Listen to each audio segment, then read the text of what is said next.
Hello and welcome back to part 2 of my Implementing for Impact series. Last time we spoke about how implementation is a complex problem and that has implications for how you approach it. Today we're going to be going much deeper into that. So whether you're a PhD student tasked with coming up with an implementation project, or maybe you're a researcher tasked with researching implementation, or maybe you're somebody who works in a school or a hospital or in the community and who wants some advice and help on implementing something, today should be of use to you. My name is Dr. Christian Hudson. I am part of the Yorkshire Humber Applied Research Collaboration. I'm also part of the Improvement Academy, and that's based at the Bradford Institute for Health Research in Yorkshire, UK. So don't waste time, aim to have an impact. That's the title of today's video. And I'm really just getting at the fact that, yes, implementation is extremely difficult, but if we're going to spend time trying to do it or study it, let's also try to have an impact. The way we do that is we have to deal with complexity in a clever way, and that's what I want to try and get across today. So this is part 2 of my Implementing for Impact series. And as we were saying in the last video, implementation is a complex problem. So it's not like baking a cake, unfortunately. We can't just follow the baking instructions, get the right materials, and then end up with a cake at the end, follow it step by step.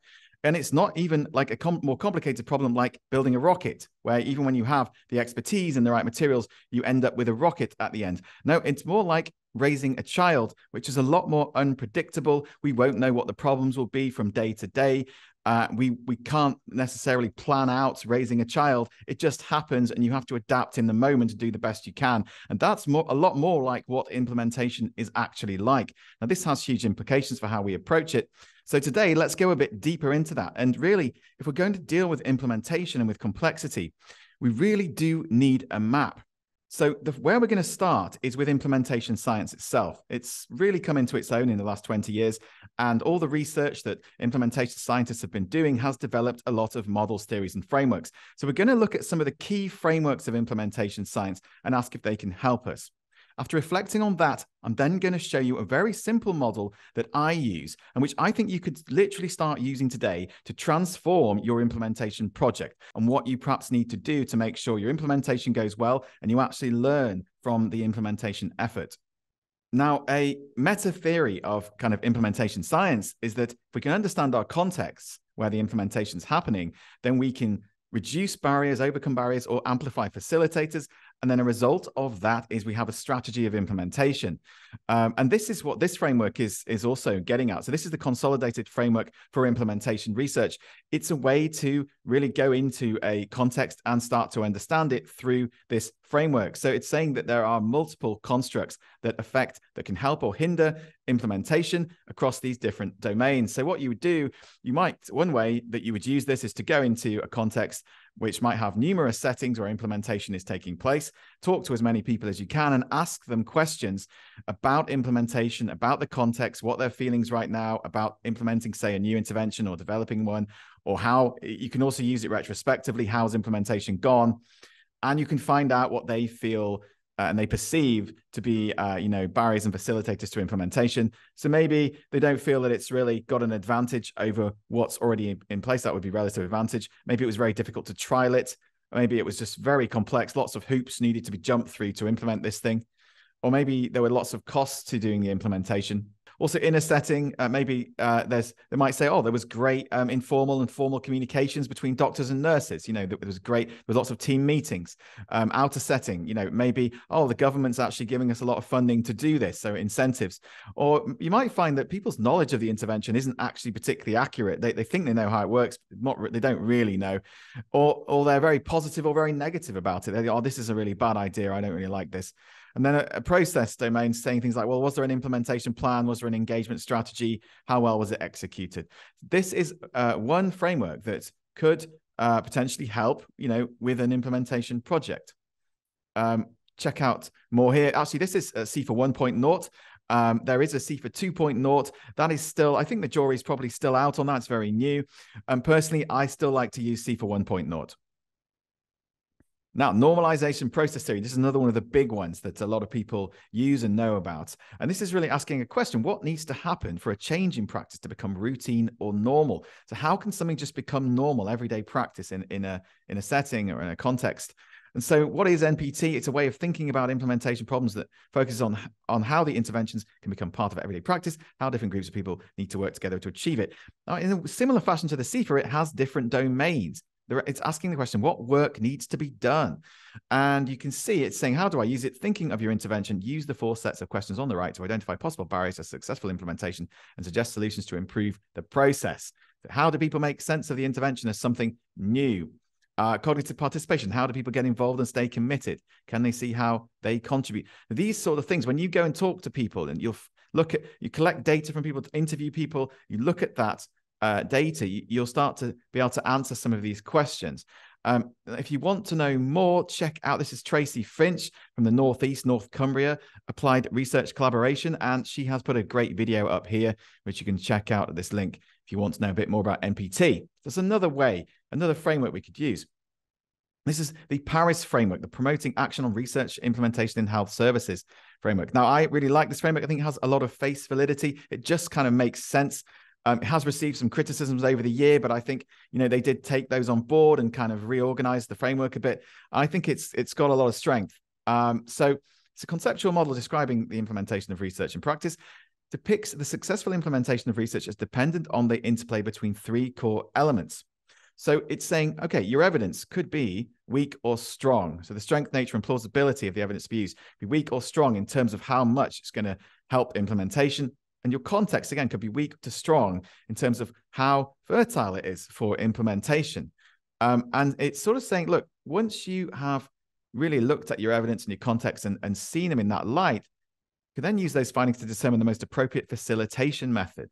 And so you also has this domain of facilitation.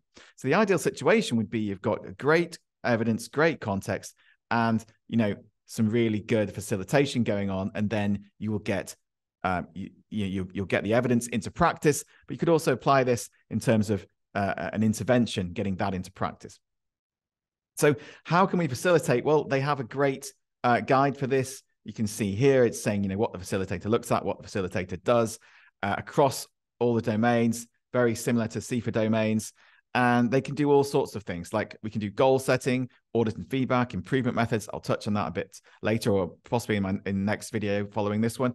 In a context assessment, stakeholder engagements, lots of ways that implementation can be understood and facilitated.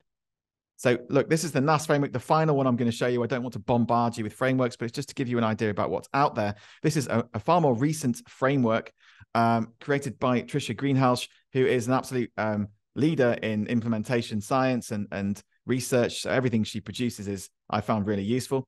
So this is the NAS framework, and it's really saying, look, it's acknowledging the complexity of implementation, and Tricia and her colleagues here really go into that. And I really liked reading the papers on this. We sort of just check them out.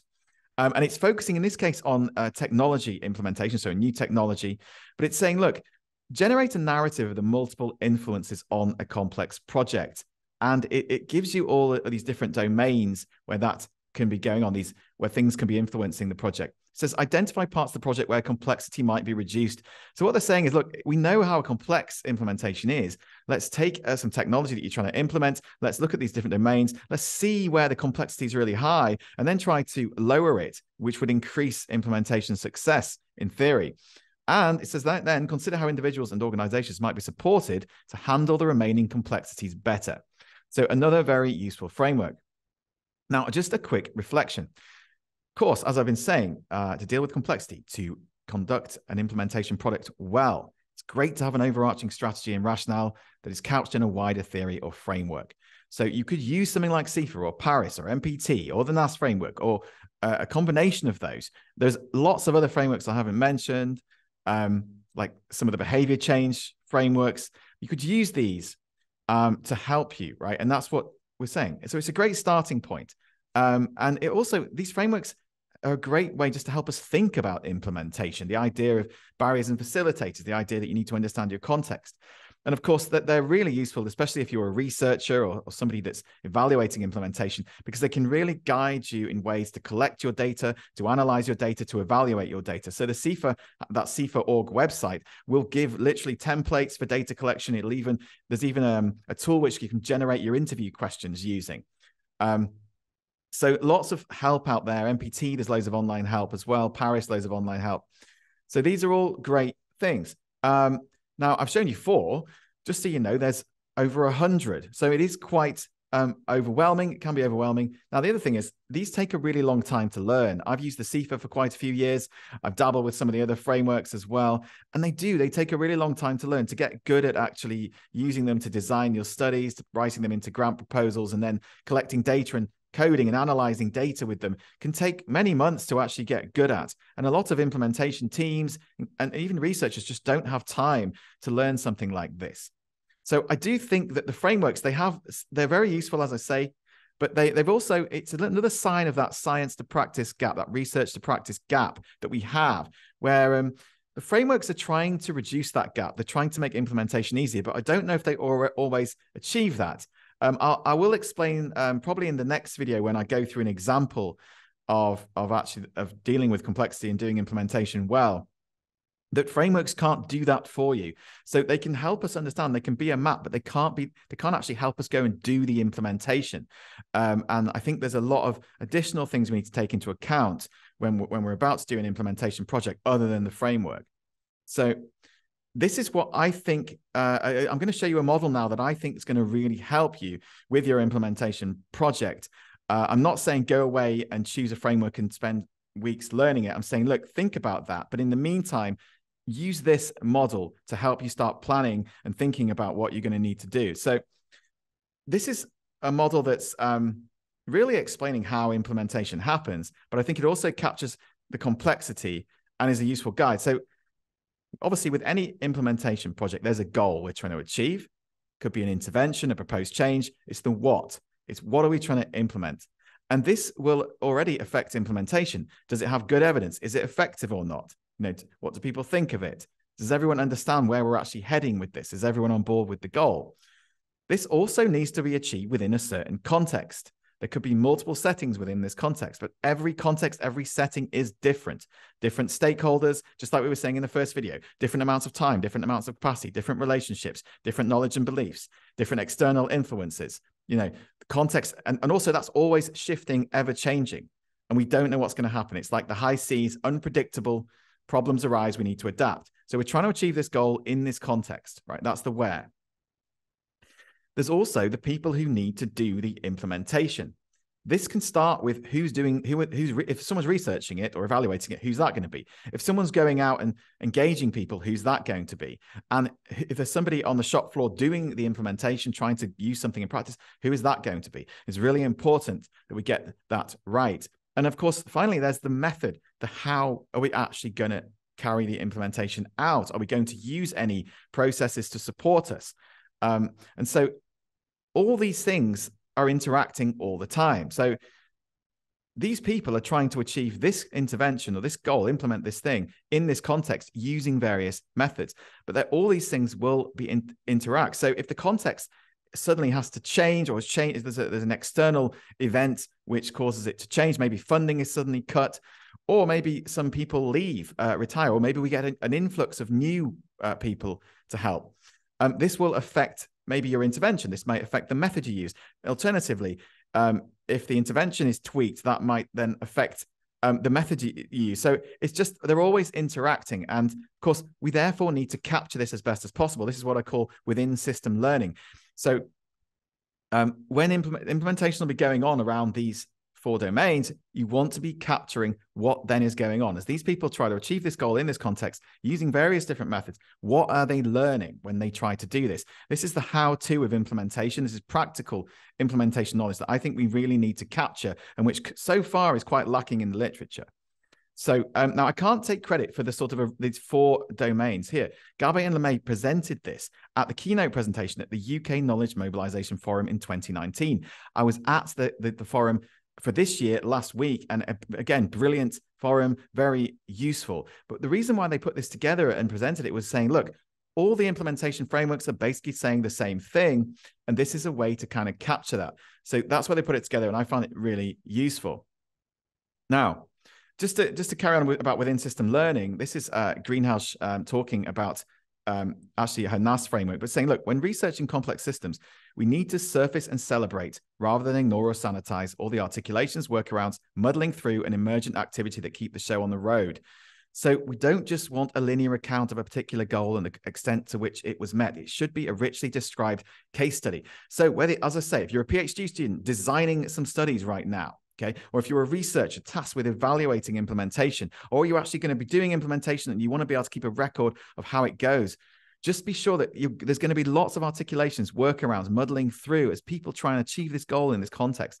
And we need to capture that. That is what is really interesting. And Tricia here is talking about richly described case studies, which I think is probably a good way to go.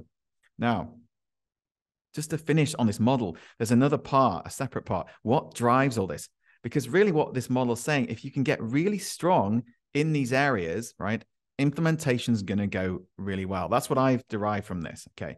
And so how do you do that? What drives this? Well, of course, it's relationships. This is probably the biggest implementation mistake anybody makes. Most projects that I've worked on, it's very hard for them to get this really right because building relationships takes time. It's not often funded in projects, and it can take a really long time. So if you're good at building relationships, then you can make sure everybody understands the intervention. Everybody's clear about how it works, what its mechanisms are, what the final goal is. You can go into the context. You can really understand your context. You can talk to people, build relationships, really find out what's going on in that context, find out who the right people are, build relationships, build trust, and then even, take a method. If you're going to be a facilitator, again, you need to be able to communicate well, build rapport, build trust, so you can take people through methods of implementation to facilitate them. So relationships are what kind of really make this work. It's how you get strong in these areas, and it all really helps with your evaluation too.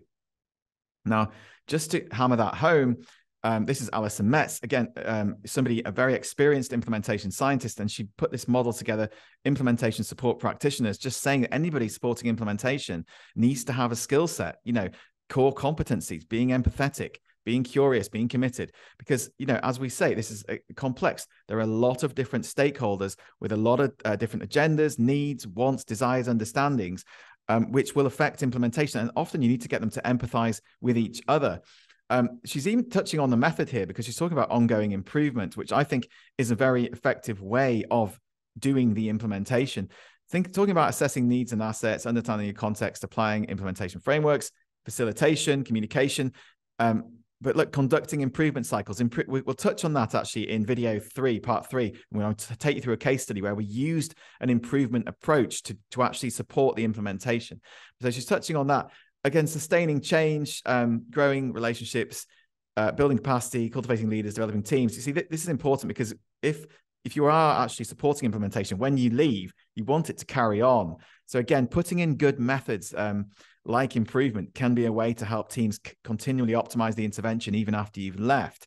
And co-creation and engagement, this kind of idea of co-learning, brokering, addressing power differentials, co-design, tailoring support.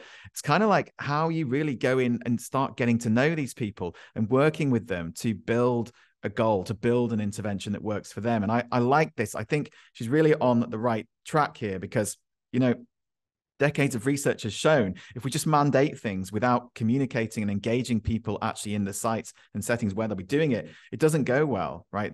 But if we go in and talk to them, get to know them, ask them what they think is important, design something together so they can make it their own, implementation always goes better. So, and there's the within system learning. So let's go through an example, but I'm not going to do that in this video. I'll put together a part 3 where I really do go into detail of a real life implementation project where we kind of use this approach, use this model to really get a great result. And I will take you through that. And I'm hoping you can learn from that and apply it to your own project so you can also get a good result and a good impact. So thanks for watching. If you've got any questions, you want to get in touch, anything you're not sure about, here are my contact details. Otherwise, I wish you a pleasant week and hope to see you again. Thank you very much.